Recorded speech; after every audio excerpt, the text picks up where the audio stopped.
Well, good evening. I want to open up and put the Bristol City Council to order for the March 13th, 2018 meeting. At this time, I'd like to take a moment of silence, please.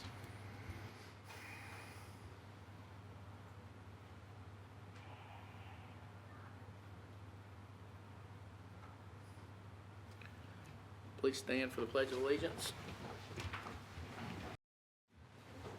I pledge allegiance to the flag of the United States of America and to the republic for which it stands, one nation, under God, indivisible, with liberty and justice for all.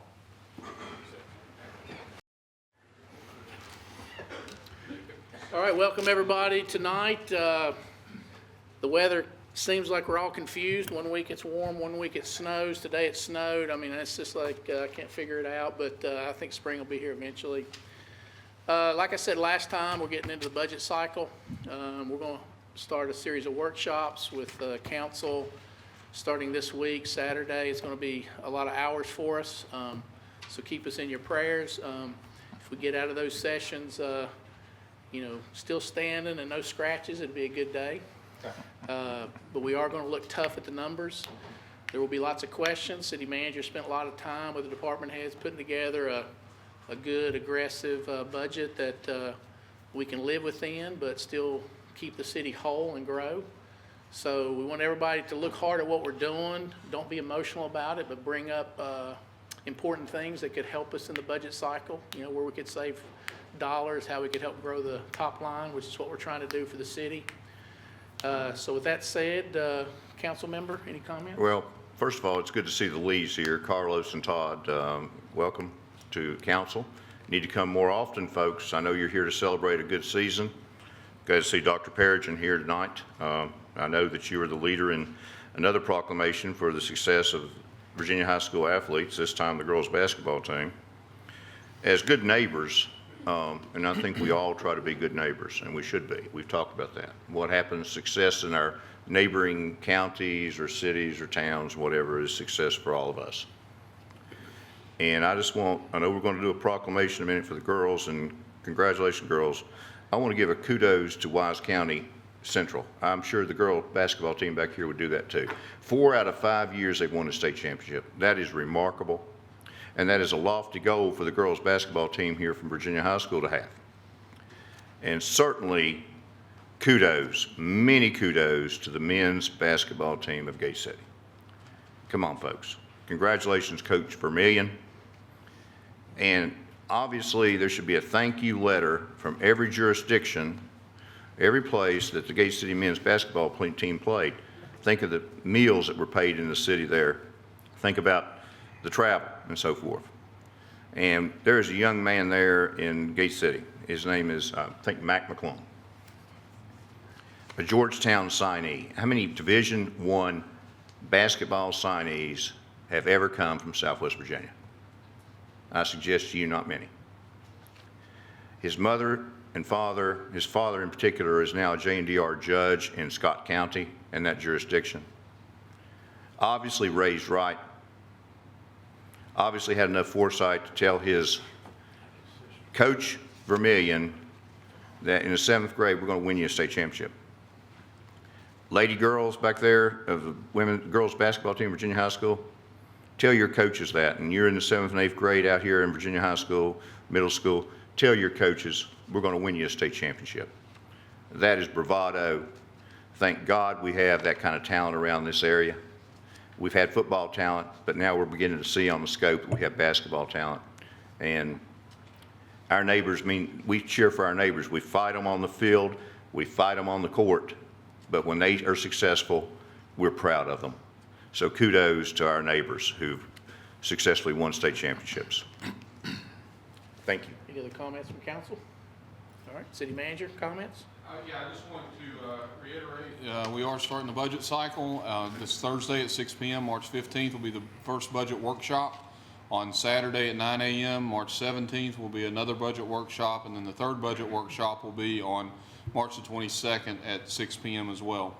As the mayor has previously mentioned, we are working on a budget that we can live within our means and still provide the essential services that we can to our city and be the best little city that we can be.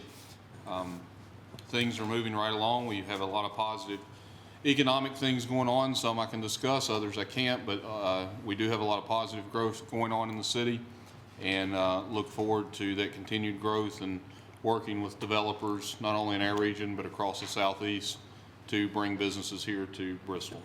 Mr. City Manager, you RSVP'd for Thursday at 6 and also Saturday morning at 9 and said 1 hour RSVP. Is it 1 hour? I wish it was 1 hour. That was probably on the calendar that went out, the calendar invitation. So if it goes over an hour, we only RSVP for the 1 hour and we can pass the rest, is that? If you want to. But Well, I would expect us to be here Thursday, probably no less than 2.5 hours. Saturday will be a relatively long day, probably 4 hours. And then next Thursday will be another probably 2.5 to 3 hours. depends on if Tennessee wins Thursday That's true. at 12, I 40. agree. Otherwise, and depends on what time they play on Saturday, because we may have to tweak that schedule a little bit and come in here on Sunday or something like that. Thank you, Mr. City Manager. Anything else? No. All right, with that said, so it is basketball time. The Final Four announcements just occurred, so it's that time of the year for the tournaments to hit. But here tonight, we got the Virginia High girls basketball team that had a pretty spectacular Very good year. I know personally basketball is like the ultimate team sport, I think, and it is probably one of the hardest sports to be successful in. Everybody on the team has to work hard every day. It wears you out, but you got to play game after game back to back. It's really hard. It's hard to put a string of wins together like that to be successful, but they did it. So congrats to the team. I'm gonna read a proclamation and kind of hit the high spots of the proclamation of what this team actually accomplished this year. So whereas beginning in 2005, head coach Kevin Timmons, along with Virginia High girls basketball coaching staff with a tenacious and intense coaching style, challenged the returning players, including senior Kerrigan Bailey, to work hard in the offseason as a team in order to improve. And whereas the Virginia High School Bearcat girls basketball players accepted that challenge by working hard in the gym and in the classroom. And whereas the Virginia High girls basketball team came together as a result of a common goal and a family atmosphere where every player had a role. And whereas the Virginia High School girls basketball team began the 2017-2018 regular season with a series of losses against some top caliber teams. And whereas the Virginia High School girls basketball team finished the season an undefeated 10-0 in the district play with a regular season championship. And whereas the Virginia High School girls basketball team also won the Southwest District Tournament. And whereas the Virginia High School girls basketball team earned a signature win against Ridgeview in the region semifinals. And whereas the Virginia High School girls basketball team were Region D runner-up, qualifying them for the state tournament. And whereas the Bearcat girls reached the state Final Four for only the 4th time in school history and the first time since 2007. And whereas the Virginia High School girls team finished the regular season with a record of 17-11, and whereas the Virginia High School girls basketball team has played with tremendous grit, sportsmanship, and class, and the Virginia High School girls basketball team has brought great pride to our city, and the successful season is a testament to the hard work and skill of these athletes, the leadership of the coaches and the staff, and the enthusiastic support of the entire Virginia High School community. And now therefore be it resolved by the Virginia City Council that City Council hereby commends the Virginia High School girls basketball team for the successful season, and be it resolved further that the clerk of the city prepare a copy of this resolution and a key to the city of Bristol, Virginia, for presentation to Kevin Timmons, head basketball coach, as an expression of the City Council's admiration for the team's accomplishments. Well done.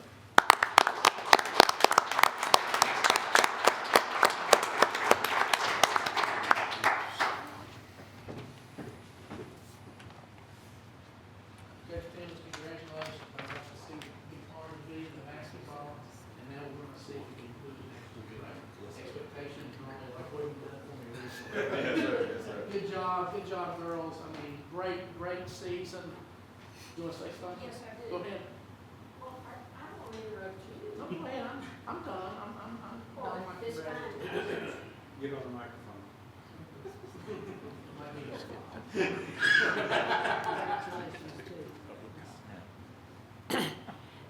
Mr. Mayor, members of council, my name is Nancy Marney. I'm a resident of the city of Bristol, Virginia. I'm a property owner.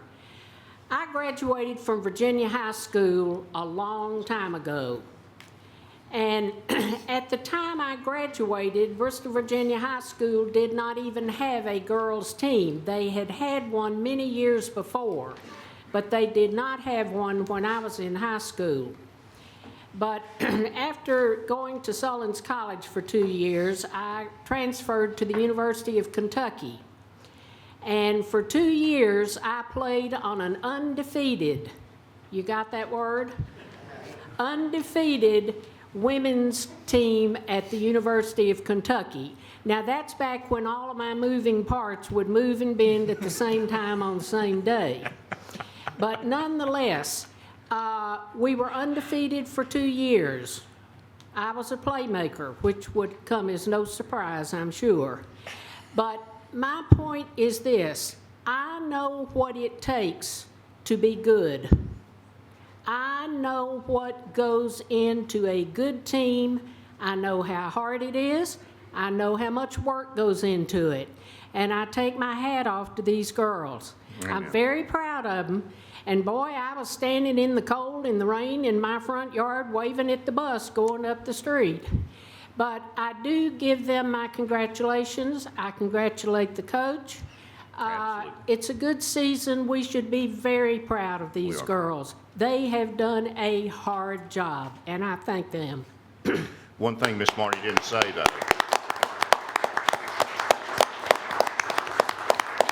Nancy, you never said, you said you were undefeated at UK. However, you didn't say you played a Pat Summit basketball team from the University of Tennessee when you were there. So my suspicions are, had you played at Kentucky and played against Pat Head Summit, you wouldn't be able to say we were undefeated and so forth and so on. So, you know, that's just my opinion. Mr. Fleener, got your tongue? I will pass on that part of it, but I will tell you Wildcat this. got your tongue, didn't it? I had the opportunity when I graduated from the University of Kentucky to get Pat Summitt's job. That's enough said.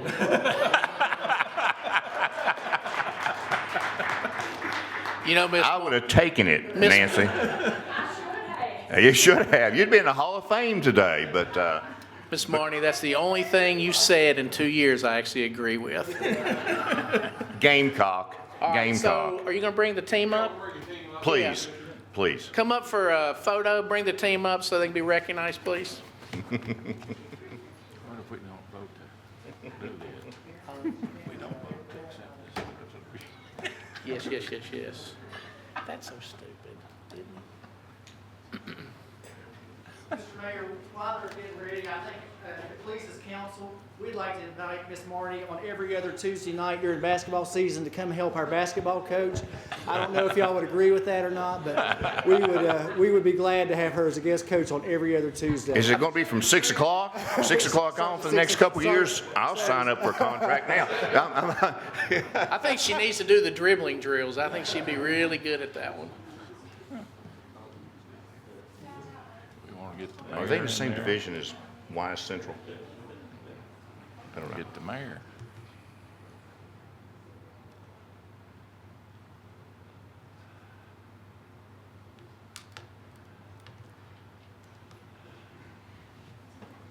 Mr. Mayor, I go down.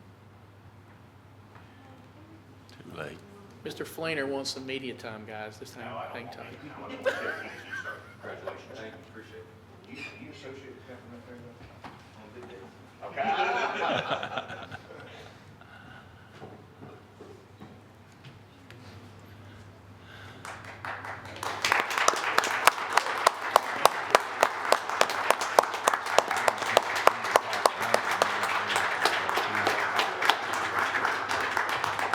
And hey, Todd, congratulations on your daughter's success. I mean, she was obviously a great point guard, and congratulations.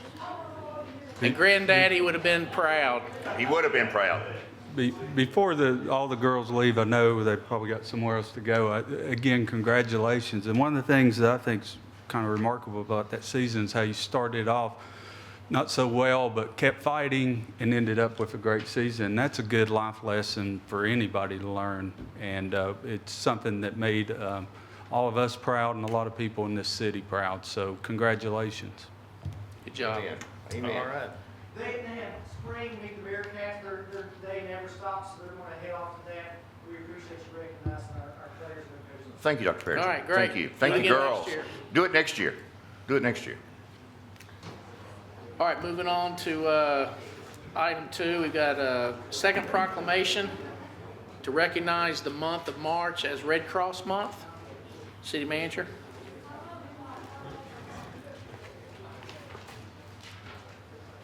This is a proclamation from the Red Cross. Whereas March is the American Red Cross Month, a special time to recognize and thank our heroes, those who volunteer, donate blood, take life-saving courses, or provide financial donations to support an organization whose mission is to help those in need. And whereas we would like to remember those who help all of us here in the city of Bristol by giving their time to help their neighbor, and thank our heroes, our volunteers, blood donors, class takers, and financial supporters who help us assist those in need.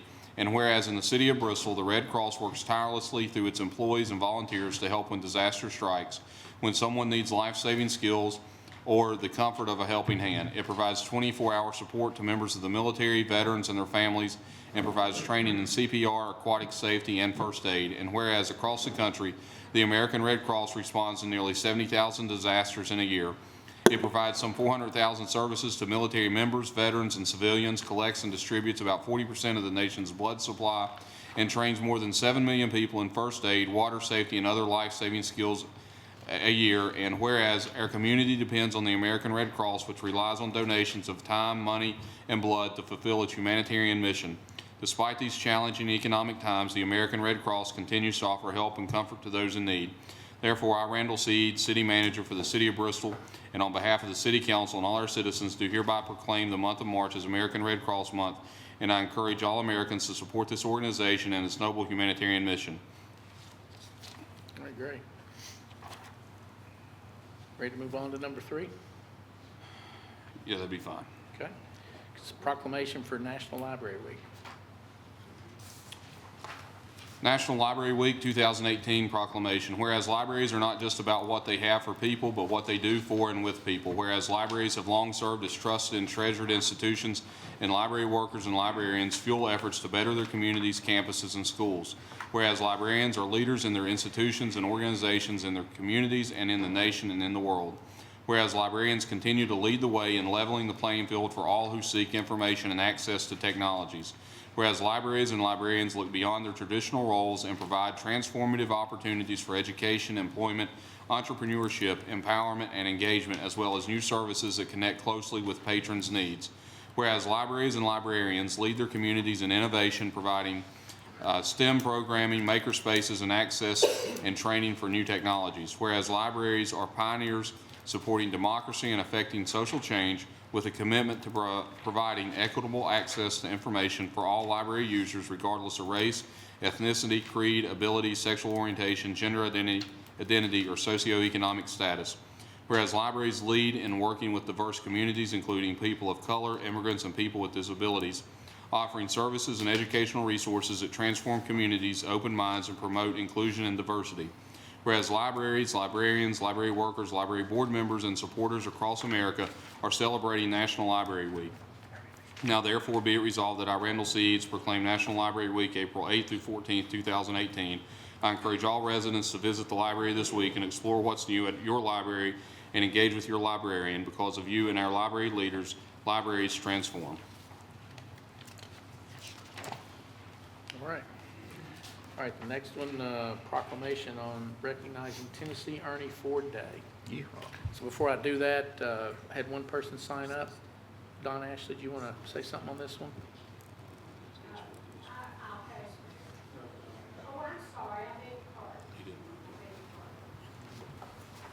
I'm Don Ashley, 709 Navajo Trail here in Bristol, Virginia. Mr. Mayor and councilman and city staff, come before you tonight just to let you know that last week the Bristol, Tennessee City Council approved this proclamation to honor Tennessee Ernie Ford Next year, in 2019, that's a year from today, believe it or not, to the day. That will be a Wednesday in 2019. By making the proclamation now, a year in advance, many clubs and civic groups and agencies and companies will now be aware of Tennessee's 100th birthday that will be coming up next year. This will give groups time to plan events or ceremonies or activities to honor Tennessee Ernie Ford. There's no question, Tennessee Ernie Ford's one of our most famous citizens. That baritone voice, when he sings a song, you immediately know who is singing the song. Ernie Ford's had a rich history in Bristol, and we're all proud of our favorite son, Tennessee Ernie Ford. So I ask you to proclaim the day, February 13 of 2019, next year, as Tennessee Ernie Ford Day. Thank you. He's a pretty good actor, too. He was on, wasn't he, Mr. Ashley? He's a fairly decent comedic actor. He had a tremendous career also out in California. Yes, he did. All right, so let me, I'm not a country music star or singer, obviously, but I will actually read the proclamation. Let me work through that. So let me give you the highlights of the proclamation. So this is the proclamation recognizing Tennessee Ernie Ford Day, whereas Ernest Jennings Ford, known professionally as Tennessee Ernie Ford, was born on February the 13th, 1919 in Bristol, Tennessee. And whereas Tennessee Ernie Ford spent his youth in Bristol, attending Virginia Intermont College and getting his first professional job at WOPI, a local radio station. And whereas Tennessee Ernie Ford went on to become a country and western star whose 1955 recording of the song 16 Tons became one of the biggest selling records of all time, and who recorded more than 80 albums during his career. And whereas during his career, Tennessee Ernie Ford achieved a number of firsts, including becoming the first country music entertainer to perform at the London Palladium and leading the first country music group to tour the former Soviet Union under the United States-Soviet Cultural Exchange Program. And whereas in 1984, President Ronald Reagan awarded Tennessee Ernie Ford a Medal of Freedom, recognizing the singer's musical talent, warm personality, and down-home wit, and stating in his remarks that America is a nation richer in spirit because of Tennessee Ernie Ford. And whereas the Tennessee Ernie Ford childhood home in Bristol, Tennessee now serves as a museum for his life. And whereas the city recognizes that Tennessee Ernie Ford is historically and culturally significant to the city of Bristol, especially in light of the city's designation with Bristol, Virginia as the birthplace of country music. And whereas February 13th, 2019 is the 100th birthday of Tennessee Ernie Ford, and now therefore the cities of Bristol, Tennessee and Bristol, Virginia proclaim February 13th, 2019 Tennessee Ernie Ford Day, and encourages any clubs, boards, agencies, groups, or others to consider honoring Ernie Ford in some noteworthy fashion. Signed this 6th day of March 2018, Jack Young, Mayor of Bristol, Tennessee, Kevin Mumpower, Mayor of Bristol, Virginia.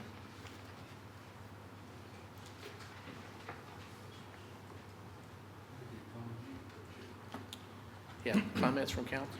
I just encourage anyone, if you haven't, you can go to the Birthplace of Country Music. They have a very nice section up there in where it talks about radio, but also talks about Tennessee Ernie Ford's career. You can learn more there. Or the Historical Association, I know it's not open all the time, but they have days throughout the year where you can go visit his boyhood home on Anderson Street, which is something, if you haven't, I'd encourage everyone that lives here to do that at least once.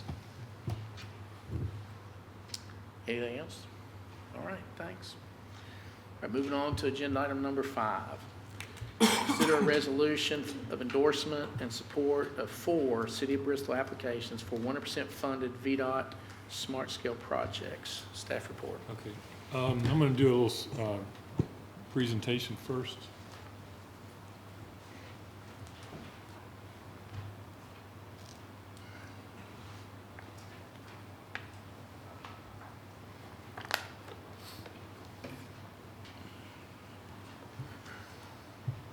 I want to talk about roundabouts and why we would encourage you to use them.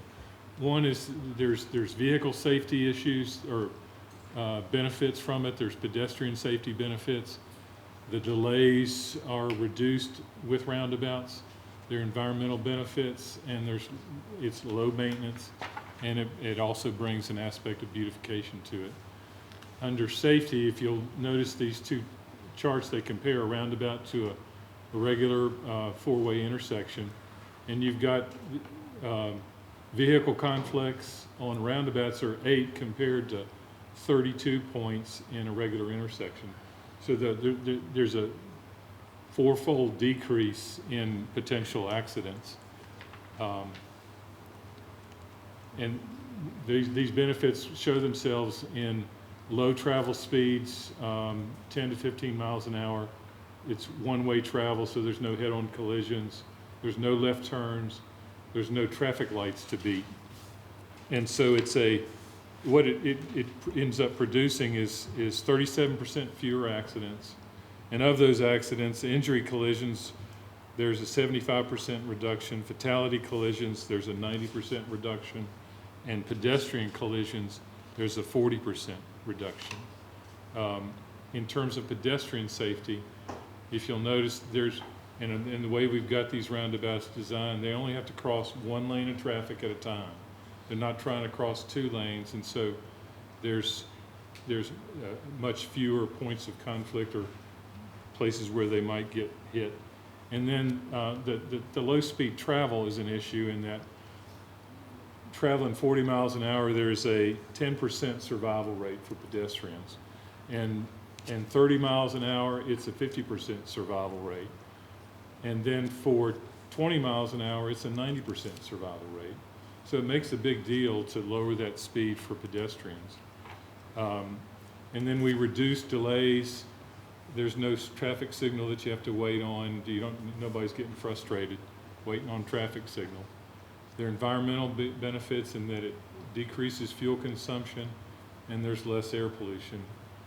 And then there's low maintenance. We don't have to spend $300,000 on a signal, and there's nothing that we have to maintain after that except just keeping up the roads. And then there's a beautification aspect of it. Instead of having a continuous stream of black asphalt, we've got it broken up with a green space, or where we've planted trees and whatnot in it. In terms of acceptance, before a roundabout's installed, 2/3 of the people hate them, and that's generally the way they work out. After they're installed, there's usually a 75% approval rating. And then seniors become advocates of roundabouts because the traffic speed is much slower in it. And then, I guess what I wanted to go through was, now we're going to propose, he's going to bring up a sketch in a minute, we're going to propose 2 roundabouts, one at 5 Points intersection, Martin Luther King and Moore Street, and then one just up the hill at Euclid. It helps both of those intersections. We get rid of the signal at Martin Luther King and eliminate that, and then up the hill at Euclid, it's difficult to make that that left turn from Euclid onto Lee Highway, and this would improve that circulation on traffic there. On the Smart Scale program, we're allowed to apply for 4 projects, and so this would be 2 projects. Each intersection would be applied for as a project, and so we could get one and not the other. We would probably prioritize the Martin Luther King intersection instead of the other one, but we could get both of them. We just have to apply for them, and we'll have to see. And then on the other one is on Lee Highway. We're through the MPO. We're going to apply for what we're calling Phase 3, which goes from Alexis down to Old Airport Road. Through the MPO, there's a different pot of money there. We may get that one. But through the city, we're going to apply for that same project broken down into 2 pieces. We're going to do the basically from just west of Walmart to Old Airport Road is one, and then from which is that one there. We're gonna do that one, apply for that one, and then we're gonna apply for the other one, which is from where this ends down to Alexis Drive.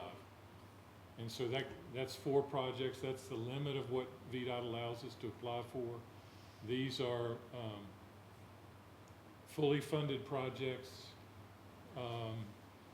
They're graded based on economic development and safety, among some others, but those are the kind of the upper ones that we get graded on. And so I guess those, I just want to let you know, the resolution is to get your support for me to pursue those through this smart scale funding. If you have any questions, I'll be glad to answer that. You're gonna put 2 roundabouts on top of each other, basically within a quarter mile of each other. Yeah, and Talking about, that's, yeah, that's about that- what you're saying, right? yes, and that's not uncommon. Okay. Well, it reminds me, this little idea here kind of reminds me of European Vacation with Clark Griswold, when he keeps going around and around and around. You know what I'm saying? I know what you're talking about. Is there something that's going to be able to merge these traffic? I'm assuming you're talking about 2 lanes or 1 lane going around. There's single lane going Single on. lane. Well, I just think when we follow the European models of anything, we end up screwing ourselves. I mean, America seems like it's worked pretty well for me without picking up any more of the socialist agenda that the Europeans have, and so forth. So, you know, why change what's worked for years? Except take some of these traffic signs, traffic lights down, like going into the mall. You know, you sit there for an hour basically waiting for the light to change. You know, so we've got that issue. You got to have 2 cars or 3 cars to change the lights on Gate City Highway going across Gate City Highway.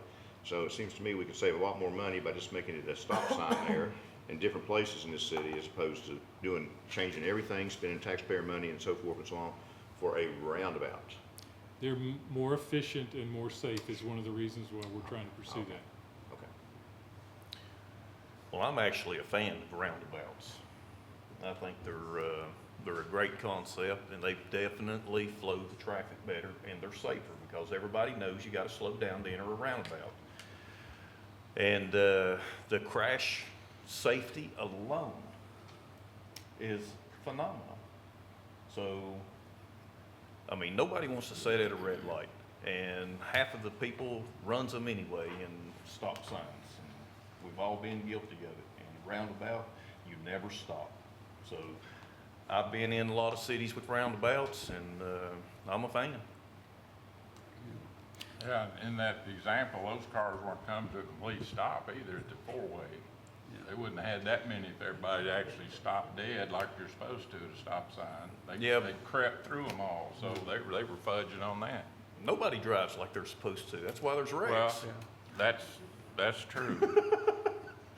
Well, if you violate the law, you're going to kill somebody, Mr. Wingard. I mean, that sounds really good to say that. I mean, The roundabouts reduce that quite a bit, especially in that particular area of the city. A lot of people walking around, so it's going to slow down everybody. Have you ever been to a roundabout in this country? Have you ever been to a roundabout like in Columbia, South Carolina? At the falls. 5 points, huh? At the falls. I've been to them in Europe, and they're like 3 and 4 lanes wide. I was going to So say, you go gotta Just change everything. Just change everything. if you go to Big DC, taxpayer you'll money for see, nothing. but I don't think they'll work in every intersection, but I think that 5 points, the way you've got so many different roads coming in there, to me, that probably is one of the few intersections that it would make more sense, I think, than anywhere else in the city, especially the efficiency, because a lot of times if you're leaving here, trying to go up Lee Highway, you have to sit at that red light to wait just because of the way the lights, so you could go ahead and make that right-hand turn and be on up the hill. So I think in that case, it probably will definitely move some traffic along through If you there. stack them though, Mr. Hartley, on top of a quarter mile on top of each other, you're going to have a problem. I'm going to tell you right now, because people are going to be gunning it here and they're going to be going around here and gunning it here. You talk about a disaster, it's going to be a disaster, but hey, you know, Europe's worked so well for them. Let's just do it too. We're getting a little out of order, but I'll go ahead and make my comments since we're out of order, and then we'll let Michael talk. I'm going to challenge us from a different perspective. I do agree that single lane roundabouts are safer. That's proven, it's factual. multi-lane roundabouts are not. If you go to Europe and some of these countries that I've been to, they're multi-lane, and they're a disaster. So you gotta make sure you do not exasperate this good thing on a single lane to a multi-lane in the future, because those turn into be really big nightmares, and I've seen them firsthand. Now, with that said, I'm gonna challenge it from a different standpoint. I'm not necessarily for or against these, but I wanna know, okay, we got 4 projects a year, right? Yes. So of the 4 we have, why are we picking these 2, I guess, over other things that might be more critical? What's our criteria to say we want to apply for this versus, say, fixing Mary Street Bridge or fixing another intersection or 2 that's got a higher traffic count? Because I would think that you would, kind of list the intersectional issues we've got, or the bridge issues and the road infrastructure issues, and then you would say, okay, we've got 10 issues we've identified, and we went through this, and these are clearly our top 10 for these reasons. Age, number of accidents, blah, blah, and then we figure out which ones we can apply for in that list. So are we doing that? Because I'm not clear that it doesn't appear to me we're addressing some of the more critical areas that I would kind of say, let's take a deep breath and back up and think about some of the other intersections that may benefit a little more with the taxpayer money and VDOT, other than maybe these 2. You mentioned the Or, Mary I'm Street. sorry, well, I'm just talking these 2 roundabouts. Okay. The other 4 up Lee Highway, the Alexis, I mean, that traffic count from that, railroad intersection all the way up is a disaster in the holiday period. I mean, you can't even hardly move. Right. So that, I'm not challenging, something has to be done there. But I'm worried about these roundabouts taking money from something else we could do. If we met with VDOT and went over potential projects, and these 2 came up, and it's kind of the reason we picked them over the others. You But how'd mentioned they come up? Yeah, how'd they come up? Good Yeah, question. like, they brought them up, we brought them up, or? we brought them up. Oh. Okay, so we brought them up, which, Right. that's okay. So now we brought them up based on, The 5 Points roundabout has been in planning in previous years, and it never got done, and so we decided to go ahead and go yeah, for no, but I that. think, my logic would say you would bring those up because we're spending, I'm gonna make this up, $200,000 a year fixing the lights at those intersections for whatever reason, or the police has had to go there 30% of the time, because that's where all the accidents are happening. So we got to do something to address those intersections. That would be reasons to address those intersections. The signal at that intersection is going to need to be replaced here in the next few years if we don't do something. And if we put a roundabout in there, we don't have to pay for a signal. And those cost $300,000. There's signals roughly $300,000, Okay. yes. There's about 8 or 9 different deals there now, as I think I counted them today. Signal lights that are Yeah, hanging at that's a various signal that angles. doesn't work well, because it has to you can't let 2 opposing traffic directions go at the same time. You have to let each individual one, and there's 5. Each of those 5 has its own thing. That's why it takes so long to get through Yeah, that if you signal. miss that on the sequence, you gotta wait till it goes all the way Yes. around. And what's the date on the smart system? That It's you have 5 to, year out. But so we're under no time crunch to apply for these 4 projects. Right? No, we have to apply for it before, I think the deadline to get the application initially submitted is April, and then all the data has to be finished in by June, I believe. So, and that's to get the money 5 years from now. That Mary Street Bridge is owned by Norfolk Western, isn't it? Yeah, we're trying to deal with that under a separate issue, but that wouldn't qualify for the smart scale funding. Why? The bridge, the substructure and the superstructure is owned by Norfolk Southern. And so Then we Norfolk own. Southern then has the liability of anything that happens in the case that bridge doesn't hold up over time. And so city manager, city attorney, or to notify the owner of the bridge and get an inspection done that we have restrictions now, right? Well- For vehicle hang on, we have restrictions of what vehicles can actually travel over that bridge because of the weight limit, because everybody knows it's structurally, iffy truck over a can't certain go tonnage, so fire trucks and other big vehicles can't travel Right. it. So if they're not dealing with it, then they're ignoring their responsibility, and then they are, in my opinion, liable for anything that happens because of it. So We- that needs to be checked into in a serious way.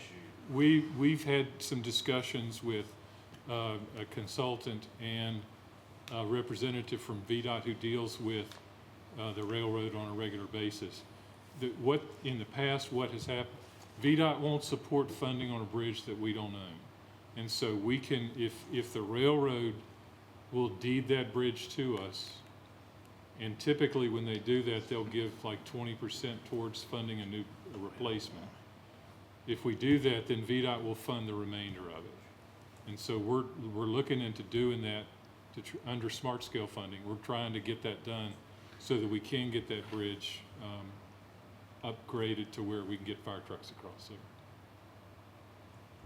But we just have to work with the railroad, try to work out some of those details so that we can get the funding from the state. So we to only have replace one it. other meeting then between now and the deadline, you're saying, for submitting the SMART applications? We have one other council meeting before the April deadline. Yeah, and I'll have to verify the deadline. I believe that's when it is. Yeah, I think we could do one more meeting if you wanted to think about this some more.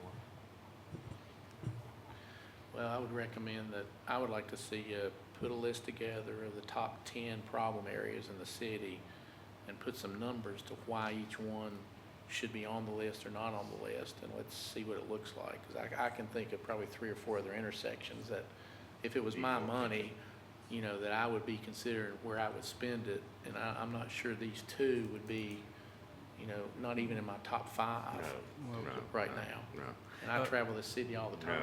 I was gonna say, one of the things, and I don't know, but it might be, I know Lee Highway and the Lee Highway to Euclid at least, I think it's still a business or a state route. I don't know how VDOT looks at that, the state and US highway system funding that over just a regular local road, if they give priority or anything like that. If you're talking about just paving. Well, these kind of things, because that's at least up until that first roundabout, that's US 11. So it's a federal state highway. It's part of it's a larger highway system versus more of a local Yeah, road it's going to network. have to be an arterial road within the city or a major intersection. I agree with what our mayor said. I think we need to wait and get a list and so forth. Obviously, Virginia Intermont College was going and so forth and so on. You had more traffic at that particular intersection. You obviously now have public housing more there and so forth. I think we need to look at other possibilities rather than that particular intersection. That's my opinion. Well, one of the things to think about too with the 5 points is because of the public housing is you have a whole lot more pedestrian traffic in that area. And so it's more difficult for them to cross that intersection. So we're doing this more than anything else. If you're saying, am I following this is one of the reasons for it is so we can have safe pedestrian traffic from the housing projects in the city. It's a pedestrian safety as well as traffic movement issue. Well, hopefully within 5 years, VI will be doing something as Yeah. a college, since that's the guy who bought it, that's his plan to do that. It could be a So, tax write-off too. He could well, afford it right whatever his reason, if in 5 years, it should be under operation, which Yeah. means that traffic's gonna be picking up. Yes. Well, do we need it in the form of a motion? I agree with what the mayor's saying. Well, I've got another comment on this, and I'm just gonna say it. I understand the concerns that's been brought forth by members of the council here, but it's my opinion that VDOT and our city manager should know the hot spots in this city. And the council, in my opinion, it's not our job to request the top 5 or the top 10 of what we think might potentially be. This is a VDOT-funded smart scale program. It takes 5 years to shore up the money, and the resolution is just to approve an endorsement to go after that smart scale money. Now, whether we get one project or all 4 of them, it is still the city engineer and VDOT to determine the hot spots that needs attention, not this council. That's my opinion. Well, let me say this, Mr. Wingard, in response to that, since you opened that door, then who in the right mind, going back how many years, that the railroad could own the bridge over a city highway? So, you know, maybe, just maybe, when there was a council however many years ago, and they'd gotten involved with it and said no, then you wouldn't have that mess on Mary Street. So I say it is incumbent on city council to make decisions, because we've had some poor leadership. Our city manager isn't in Bristol. Our city engineer lives in Bristol, Tennessee. He lives in Washington County. So, you know, who knows the hot spots? We're citizens of Bristol, Virginia. Sorry. We pay taxes in this city, not the city engineer, not the city manager. We do. So, you know, I think we have a right to choose and say, as city council, where we're going to do whatever. That's what I think. Well, my take on it is the council does have a responsibility to challenge and question where money's spent. Because the decisions that the city makes with our guidance is where this city goes down the future, right? So it doesn't mean we're not going to do what's being recommended. It just means that we're saying, take a deep breath and look at this in a little bit more detail and make sure this is the right application of those monies. Because we do have other areas in this city that need road infrastructure work. And we do want to use VDOT money to accomplish the improvement of those areas, right? That's a fact. So you only get kind of one chance to do it right. So let's just make sure these clearly are the four that we really, really need to do and can only do, and just vet that list one more time in a way that says, yep, we've looked at it, these others don't qualify, or they're not meeting the accident rate or the safety rate or whatever, and then come back and it is what it is. So I'm a numbers guy. I mean, I don't get them all emotional about this, right? It's just take a deep breath and look at it one more time from a couple different angles and make sure these are the four that make sense. That's all I'm saying. Can I get from you guys a list of what you consider intersections or areas? Yeah, sure. I mean, it's not really just what I think. I mean, you know, ask everybody, you know, ask for some community input. I mean, it's not just that input. It's, you know, we have information and data, I think, from dispatch on where most accidents have occurred in the city over the last couple of years, right? That's valid information. The police department knows. They could probably tell you off the top of their head what the top, you know, 7 intersections are where they have to address traffic accidents the most.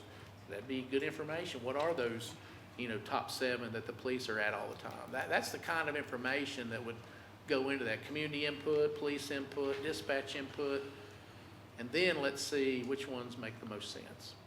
That's all I'm saying.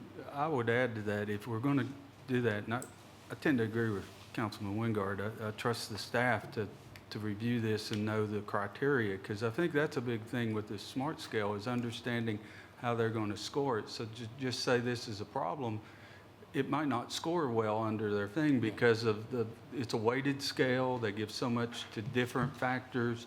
You know, that's what my question was about. Does it only apply to, you know, major state and federal highways or things like that? Or maybe it doesn't apply just to that, but they give more preference to those routes or things like that. So what's going to make the application most competitive so that we do get the funding? I mean, there may be an issue that is a issue, but they would say, you know, that's more for you to determine locally and not to use SMART scale funds for that.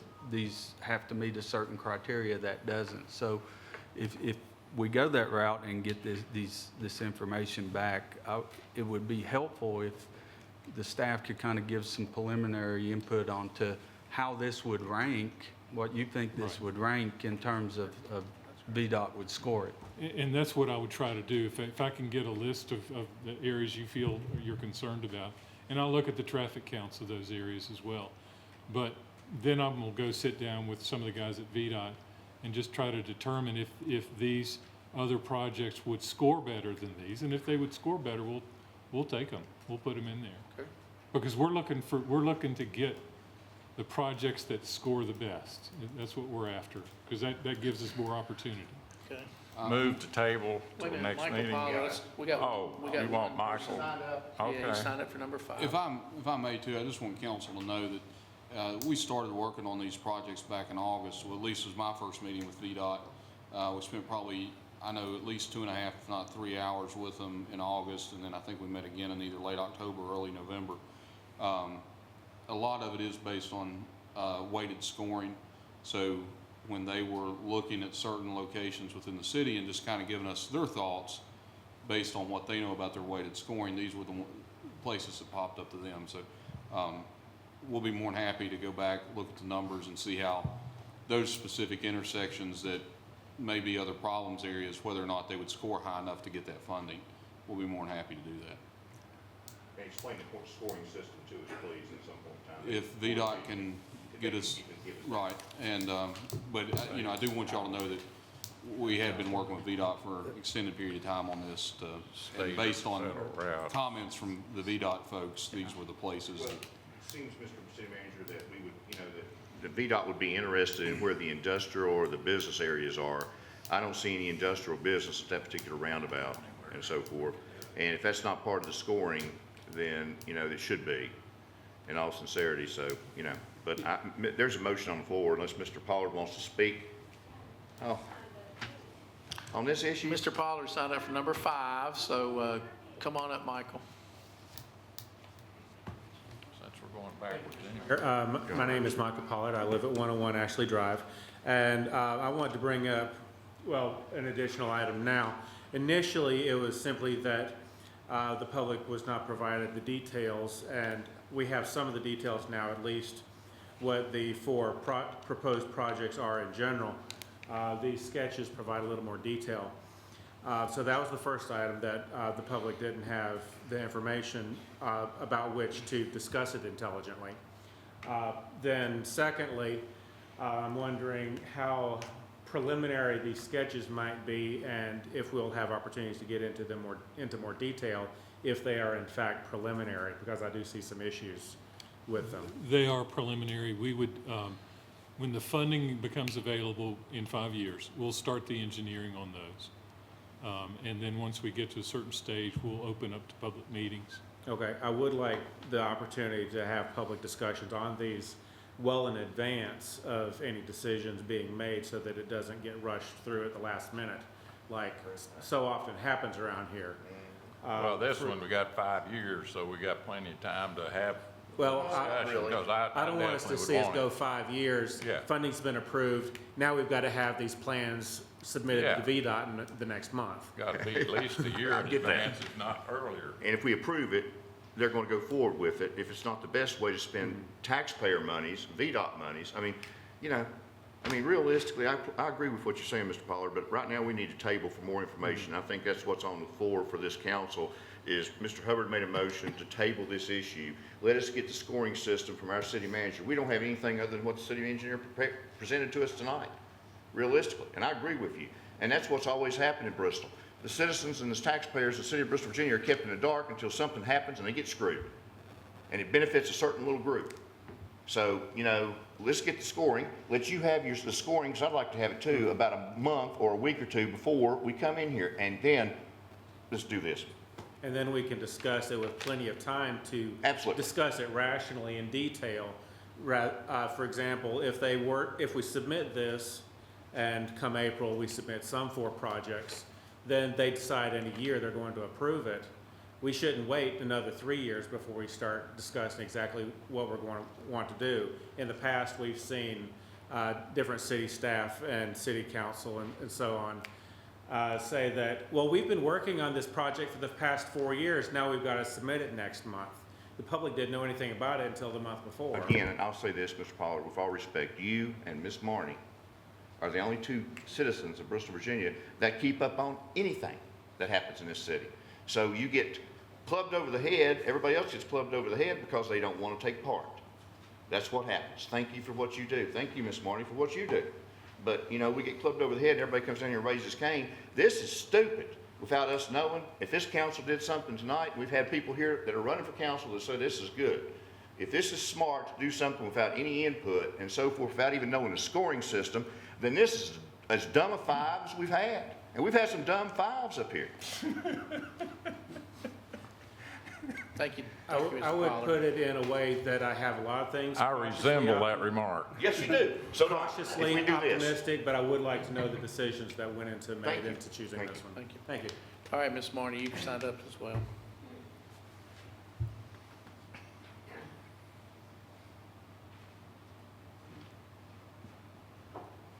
Mr. Mayor, members of council, my name is Nancy Marnie. I'm a resident of the city of Bristol, Virginia. I'm a property owner. My experience with roundabouts, the first time was in Boston, and I thought I was doomed to spend the rest of my life going around the roundabout. In the dark, in the rain, I had never been on a roundabout, and I used about a quarter of a tank of gas.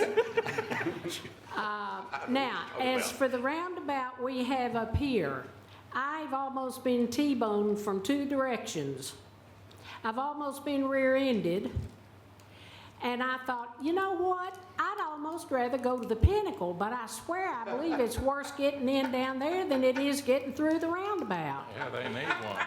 Now, I'm not a stupid woman. I can be taught, and I think I could be taught to get through a roundabout if I chose to do so. Now, this is one of my concerns, and I agree with what Mr. Pollard said, and I most certainly agree with what the mayor has said. I think he's right on target, and so is Mr. Fleener.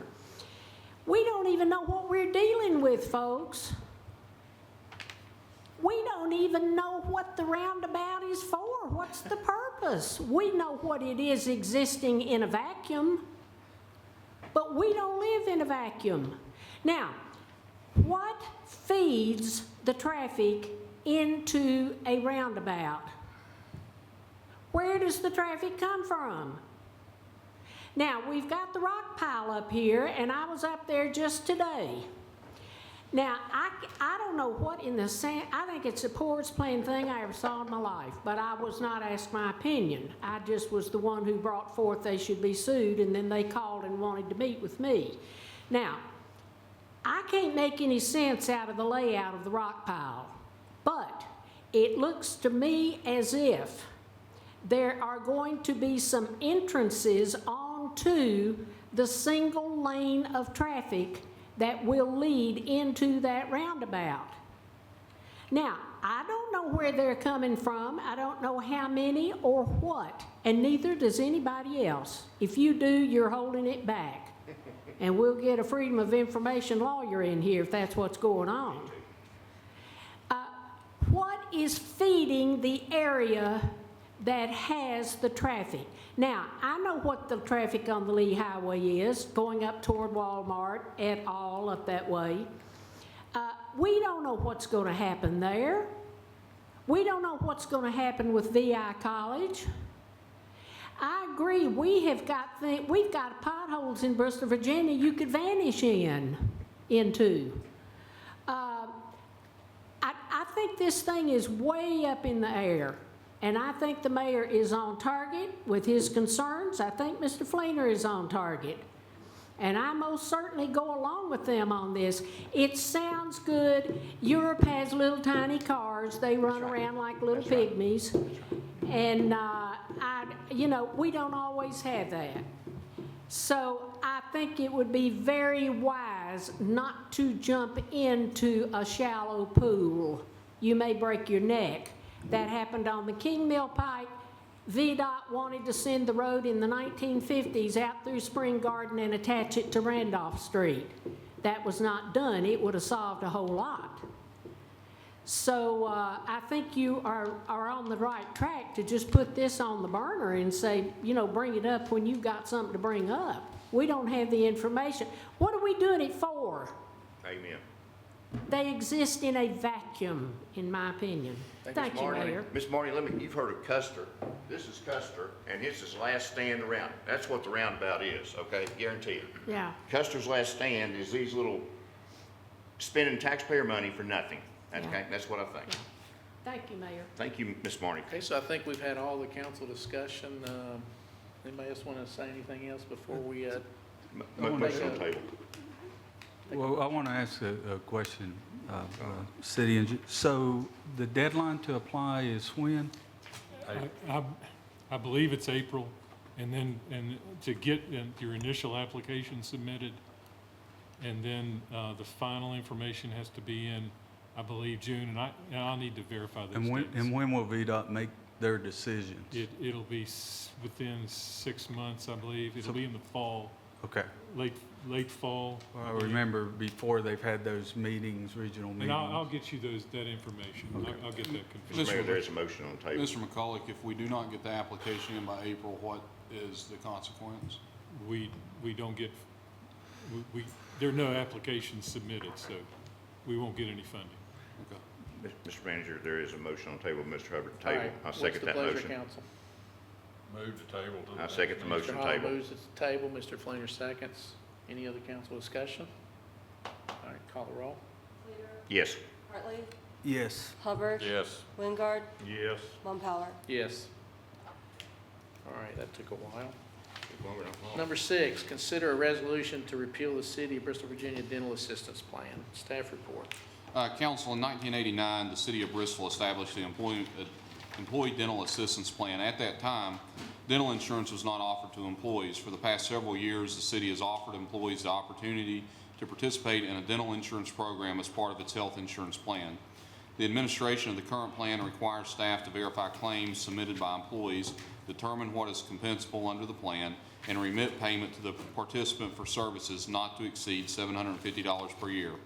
While no cash outlay is required by the city to fund the plan, administration of the plan requires significant staffing resources for a plan that is no longer utilized by a significant percentage of active employees.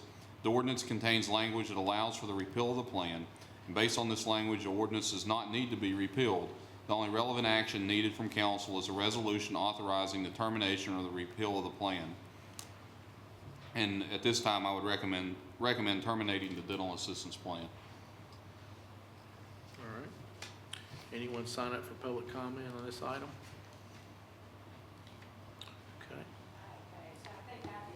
Okay. Read the resolution. Let's see, did we get a, And then we do council discussion. did I miss a discussion? Well, it says here, read resolution. Read the resolution. Okay, sorry. Read it again. Resolution, a resolution of the City Council of the City of Bristol, Virginia, approving the termination of the City of Bristol, Virginia's Employee Dental Assistance Plan. The City Council finds that whereas the City of Bristol established the Employee Dental Assistance Plan in 1989, whereas while no cash outlay is required by the city to fund the plan, administration of the plan requires significant staffing resources for a plan that is no longer utilized by a significant percentage of active employees. Whereas the only relevant action needed from council is a resolution authorizing the termination, repeal of the plan. Now therefore be it resolved by the City Council of Bristol, Virginia. The council approves and certifies the termination of the City of Bristol, Virginia's Employee Dental Assistance Plan effective July 1, 2018. Passed and adopted by the City Council of the City of Bristol, Virginia at a regularly scheduled meeting of said council on March 13th, 2018. Okay. Do I have a motion by council? What's the council's pleasure? Move to approve. Second. Okay, get a motion by Mr. Hubbard to approve. Mr. Fleener, a second. Council discussion. Okay, please call the roll. Fleener, Yes. Hartley, Yes. Hubbard, Yes. Wingard, Yes. Mumpower. Yes. All right, item 7, consider appointing Beth Rhinehart as board member for Virginia Highlands Community College Board of Directors. Staff report. Council on, the letter's dated February 16th. We received a letter requesting that, Mr. Joseph Kerr passed away on February 1st, 2018. He was a member of the Virginia Highlands Community College Board. And Dr. Gene Couch has now requested that Beth Rhinehart be recommended and considered for filling the position on the Virginia Highlands Community College Board. Is that all? We go ahead and make a motion on this. Any You- public? Public comment. Anybody want to make a comment on this one? Okay. Just need a- Respectfully move to put Ms. Rhinehart on the Bristol or Virginia Highlands Community College Board. She's got some heavy shoes to fill in taking Mr. Kerr's position, but God bless her and her efforts to do so. Second. All right, got a motion by Mr. Fleener, second by Mr. Hartley. Any council discussion? I have one, is this just to fill the remainder of Mr. Kerr's term? That's correct. Okay. I don't want this to be taken wrong, but I want to make one comment. This is for Virginia Highlands Community College Board. That community college is set up for training the next employees that come into the business community, the manufacturing community. So, in my opinion, the board lacks the representation from the actual customer, the people that are going to hire those students. I've been not overly critical, but somewhat critical that the educational infrastructure, not only for the public school system, but the community colleges, has a lot to learn about what businesses and manufacturing firms actually need. They're missing the mark. They have for many years. They're trying to correct things. They're not there yet. So with this board appointment, I would say the challenge is this. That board has a lot to do in a short order because we're not staying competitive in the manufacturing base, and it's getting not harder to fill the employees we need. It's getting almost impossible. So the skill set that's coming to us is on the order of an F-. It is really bad. I've never seen it in 35-year careers in manufacturing this bad. Now, a lot has to do with our culture. A lot has to do with things have changed socially, but make no mistake about it, for our long-term future, if we don't change the training infrastructure and how things are done, we're headed in a really bad direction. We will not be able to compete long-term the way things are going. And if you go to some international countries, it is not that way. I hate to say that. They really do a good job in a lot of ways that we ignore. So Beth and whoever the next person is on that board has a big job, and it's an important job. And what we do day to day depends on it. So I hope they take that and walk and run with it, because we really need some well-trained people coming out of that community college. Mr. Mayor, I made the motion, and respectfully, I hear what you're saying, and you probably know more than anyone up here on this council. I mean, realistically, about manufacturing. I don't think any of us have any knowledge whatsoever. I was told, my issue was, I made the motion to approve, but my idea was we need more candidates. And what I was told, you don't do anything. By some of my brothers up here, we don't do anything. They don't do anything. I'm not gonna name names, but that's what I said. So why beat my head on the ground to get more applicants for this position when, you know, it's already baked in the cake? So, you know, and rather than fight it, this particular thing, I'm going along with it, because what Mr. Umpire just said, our mayor just said, is absolutely right. We're losing the game.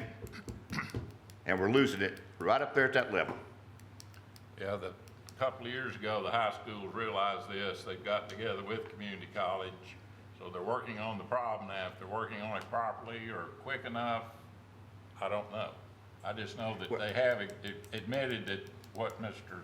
Mayor said is a problem. Well, and realistically, it starts at the home, it starts with the high school education system, et cetera, et cetera, et cetera. Let's be real.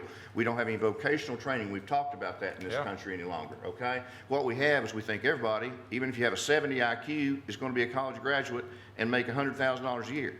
That's a lie. If there's ever a lie told, that's the lie. But we're all in bed together, the college, the university systems, and so forth and so on. Let's take everybody's money. Let's promise them an education. They don't even have to read and write to get a degree anymore. You don't have to read and write to get a high school diploma anymore. That's the reality. That's America for you. So we're stuck with it. Thank God I'm 59. Thank God you're probably 73, Mr. Hubbard. I bet you're glad. Because oh, Jesus, God, I'm trying to cut 2 years off of you. I tried to give you a favor, but realistically, we're the lucky ones because we don't have to live through it. Thank you. All right, any other discussion? All right, we have a motion and a second. Please call the roll.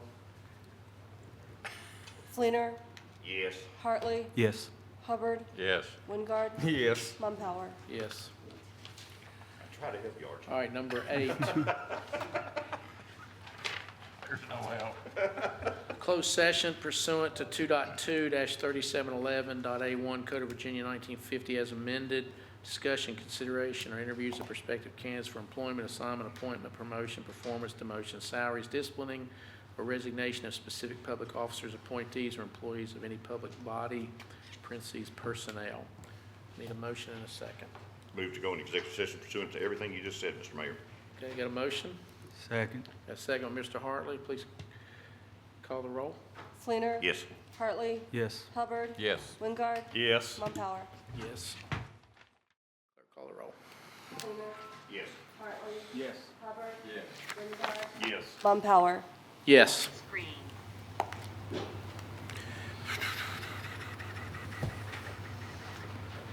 All right, number 9, consider appointments for Planning Commission. Staff report. Council, we have had 3 applications for planning commission. Had Mr. Stephen Gobble, Mr. Anthony Farnham, and Mr. Bart Long. I think they've all appeared. We've had discussion with them this evening in regards to those positions. And at this time, I would recommend Mr. Anthony Farnham and Mr. Bart Long for the planning commission. All right. No one signed up for this public comment, so need a council motion and a second. Mr. Mayor, I would respectfully agree to follow the advice of our city manager and appoint Mr. Farnham and Mr. Long. We've been fortunate to have 3 great applicants. At this point in time, I move that it be Mr. Long and Mr. Farnham for the 2 vacant positions on the planning commission. All right, it's got a motion by Mr. Fleener. Got a second? Got a second, Mr. Wingard. All right, any discussion? I would just say I appreciate all 3 absolutely. applying and their willingness to serve the city, and hopefully there's other avenues for everybody to serve. Yes, and it's so wonderful to see 2 young people like Mr. Gobble and Mr. Farnham be here and so forth and so on. It gives us hope for our future. Mr. Long, it's good to have you aboard, but you've been around for so long, it's, you're kind of like a chair or something like that. But thank you both. Thank you all for being here and everything. Yeah, I just want to say that we really do appreciate all the applications. For the 2 that got selected, we only had 2 openings for the Planning Commission, so we felt like at this time those 2 were the appropriate selections for the Planning Commission. But Mr. Gobble, you're a manufacturing person. You work hard during the day. We all looked at your requirement or your skill set and what you do. We expect you have a place to help us. I think we've talked about it informally, so make sure that you get with the city manager and talk about that and get an application submitted so you can help us out, because I think you can help us out. All right, thank you. All right, with that said, any other discussion? We'll call the roll. Fleener. Yes. Hartley. Yes. Hubbard. Yes. Wingard. Yes. Mumpower. Yes. All right, number 10, closed session pursuant to 2.23711.A5, Code of Virginia 1950 as amended. Discussion concerning prospective business or industry or the expansion of a business or industry interest in locating or expanding its facilities in the community, unannounced business prospect. Do I have a motion and a second? I motion we go into executive session pursuant to 2.2-3711.A5. I also would ask that we invite a representative from Interstate Development to come into with us. Okay, we've got a motion, Mr. Hubbard, and we'll Second. invite Interstate Realty into executive session. Second. Mr. Hartley. Please call the roll. Fleener. Yes. Hartley. Yes. Hubbard. Yes. Wingard. Yes. Mumpower. Yes. All right, by roll call vote, city council members certify that only business matters lawfully exempted from open meeting requirements and specified in the motion to convene the executive session were discussed. Please call the roll. Fleener. Yes. Hartley. Yes. Hubbard. Yes. Wingard. Yes. Mumpower. Yes. All right, discussion from Interstate Development. Staff report. Number 11. Interstate. Just move the table that. Amen. Okay, tabled. All right. All right. Make a motion to table. Make a motion to table by Mr. Second. Mooklar, second by Mr. Hubbard. Please call the roll. Fleener. Yes. Hartley. Yes. Hubbard. Yes. Wingard. Yes. Mumpower. Yes. All right, item 12, discussion on health insurance costs. Staff report.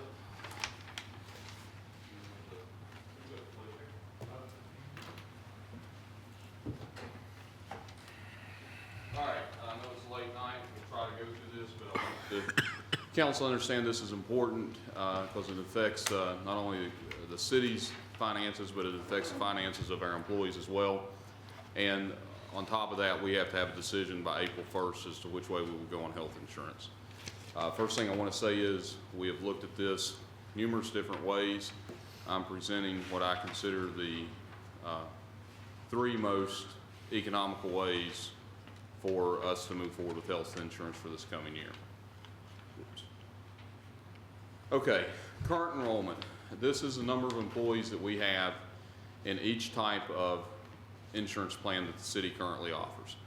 As you can see, there are 85 employees in our $500 deductible comprehensive single, 31 employees in our comprehensive single plus one, and 33 employees in comp family. And then in the preventative, which is a lower cost, you only have 3 employees involved in the $500 preventative plan. Then you go on down to the $1,000 deductible. You've got 54 folks in the single, 20 folks in the single plus one, 64 in the comprehensive family, and I can send this out to you, Mr. Hubbard, if you'd like. And then in the preventative, you've got a lesser number of people for a total of roughly 13 people in those plans. So the first option that we have, well, I will say this. The first option that we have, which I don't think is a viable option for the city at this point, is to pay the entire health insurance premium increase, which is roughly $159,000 for all employees. So here are the plans and what the breakdown would be. What we have labeled internally as scenario 2. This is the $500 comprehensive plan. The monthly premium you see is on the far left for the comprehensive and for the preventative. You can see what that total monthly premium is. And then you have the employer share and the employee share. You can see what the annual city increase is on each one of those and the annual employee increase. This plan here, and I'll give my notes.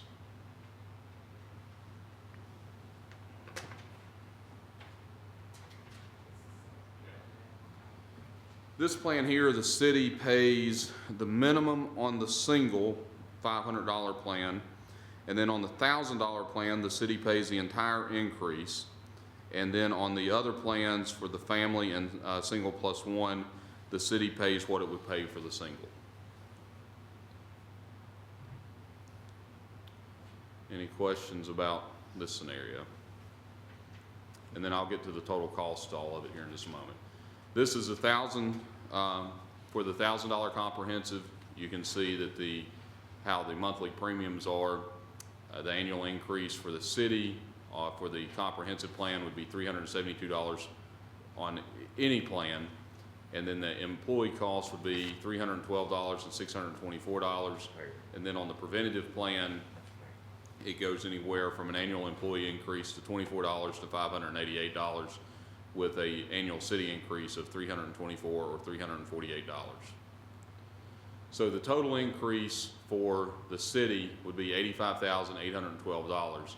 $79,644 would come out of the general fund. $6,168 would come from the solid waste disposal fund. That's based on the number of employees within that fund that would be paying for that. So that's what it would cost the city on scenario 2.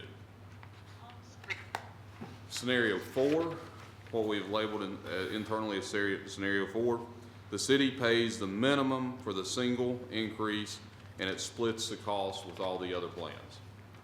So the minimum that we would pay on a $500 comprehensive plan would be $490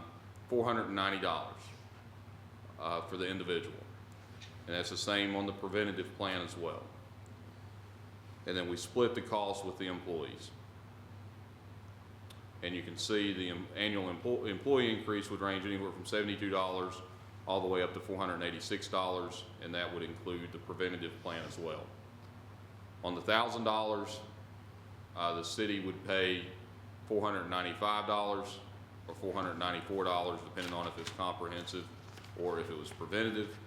You can see the annual increase to the employees goes anywhere from $18 to $498, depending on the plan they are in. Total cost of the city is $68,454. $63,588 is from the general fund, $4,866 is from the solid waste fund. The final plan I'll present is moving everyone to the $1,000 deductible plan. By moving everyone to the $1,000 deductible plan, this increases the city's annual cost, depending on the plan, anywhere from $84 to $300.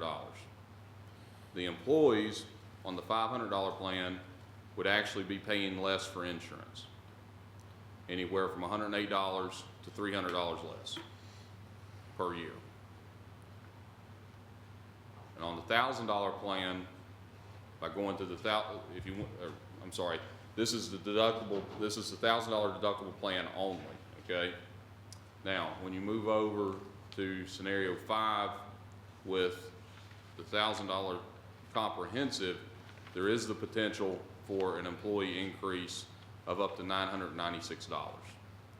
And the city would pay anywhere from $475 to $1,182, depending on how you would break that down, who chose what.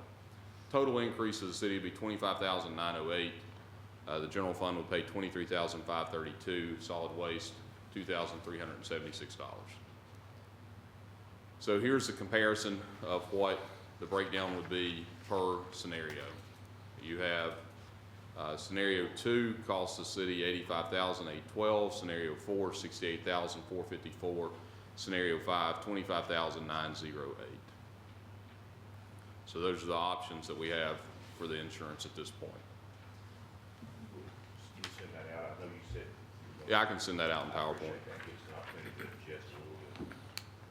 Before we vote, thank you. Sure. Thank you. Any questions that I can answer? I guess the only thing I didn't see was, you got the 3 scenarios there with the cost that the city would share, right? So, based on the demographics you showed back on that other slide with the way the breakdown was of number of employees in each group, on your summary, can you show what the average, if those demographics stay the same, what the average would be that the employees would have to? That's what those plans show there. That's based on those actual numbers. All this breakdown here is what that is for each one of those plans. Yeah, but what I'm saying is you got the annual employee increase, like individual 500 comprehensive is $72, right? Right. So you go back, you actually have an X number of people in that, right? So On that plan, you've got 85 people. right, so those 85 people are going to experience that $72. Correct. So the next 31 people are going to experience, go back, 312. 312. So then you multiply that out and you say, of each of these scenarios, the average increase per employee is this, based on your current demographics. Now, if everybody was to shift, if you only had the 1,000 scenario only, and everybody was to shift up there, what does that look like? So what does the impact look like on the individual person, right? That's selecting that, because people are typically selecting individual, S+1, or family for a reason, because they've got a family, they're the only working person, so they've got to select family to have coverage, or they're not married and they select, single. So it's pretty rare, I think, to see the individual S+1 or family shift much. They typically select that because of their personal Right. situation. So I think your demographics would stay pretty consistent with what you got, but just how does that affect them on a cost basis per person? On an average cost per person? Well, it affects them yearly. Just take on the individual $1,000 comprehensive, it'd be an increase of $336 to that No, group. you're missing the question. So 85 times 72 equals X dollars. Right. 31 times 368 equals X dollars. Total the dollars, total the employees up, now divide them out. What's the average dollars for the I entire see what you're pool of saying. people? Okay. Right, and how does each scenario look on an impact to the average employee cost? Okay. Actual cost to other paycheck. You know what I'm saying, right? You understand? Okay, gotcha. All right, and another request I'm gonna make is percentages of other localities. We're paying X percentage for employees, and then we're paying X percentage for +1 and family. We need to know what other localities around us and what is standard throughout the country so that we can do a comparison there. I will tell you that you are required by law to pay a minimum of 80% of the single coverage for the plan. Under this plan, under this insurance you're throwing out, it's required. But other insurance companies, if you took another insurance company, an independent one, Mr. Eads, the law does not require. That is my understanding. And in other words, if we shopped it out somewhere, we're doing this, it's a pool, right? This is through the local choice. And we cannot shop this out at this point. And next best time to shop this out will be in October. And that's based on conversations that we've already had with an insurance company. They say that the best time to send this out for an RFP is in October. That allows them to gather data and start planning for the upcoming year. So we would send out the RFP, they say October, November. They would have their numbers together by January and would be able to present something to us usually around the first part of February. But am I right or wrong? It depends, it's because of the group we're with here that we're mandated by law to pay 80. I'll have to double check. Will on you that. please do that for I me? will. Because I was told from a pretty reliable source, I thought that it's only because of the insurance company that we're a part of. If we had gone somewhere else, we're not mandated to pay 80/20. And like you said, though, we're not mandated at all to pay anything for family plan. I think you said that the last time. Right. Okay. Another request, when the information that's up here that you printed out and provided us, I Yes. assume that's in an Excel format? Right. Can you email that as well? Because while it shows absolute increases, you don't have to do it, but if it's in Excel and you send it, I'd like to see what those increases work out percent-wise. Sure. But if you just send a document, I can do that. Okay. Or Mr. Hubbard, he's good at Excel. He'll probably Will want y'all to do send it. to me once you all do it? Oh, I thought I volunteered to do it. No, sir. No, sir. Well, once you two guys figure the numbers out, send it to me so I'll see. Okay. The only other thing I would have before the night's over, items 1, 2, 3, and 4, there could be a motion to move those over to the consent agenda in order to approve those within the consent agenda.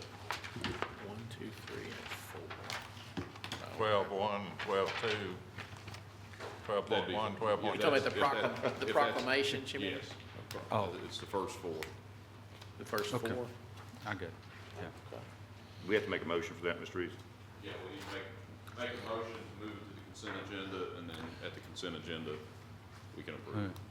Well, I'll make a motion then that we move items 1, 2, 3, and 4, the proclamations that were on the regular agenda, that we add those to the consent agenda. I'll second that, Mr. Hartley. Okay, got a motion by Mr. Hartley, second by Mr. Fleener. Please call the roll. Fleener, Yes. Hartley. Yes. Hubbard, Yes. Wingard, Yes. Mumpower. Yes. Okay. All right, what's the pleasure of council on the consent agenda? Move to approve as is, Mr. Mayor. Do I have a second? I'll second. All right, second by Mr. Hartley. Please call the roll. Fleener, Yes. Hartley, Yes. Hubbard, Yes. Wingard, Yes. Mumpower. Yes. All right, matters presented by the public, non-agenda items. Anyone in the public want to? Okay. Amen. Thank you, Michael. Ms. Marnie, I think after your speech earlier, you're not passing, but you're dribbling. Is that the correct terminology? All right, the 13 March Bristol City Council is adjourned.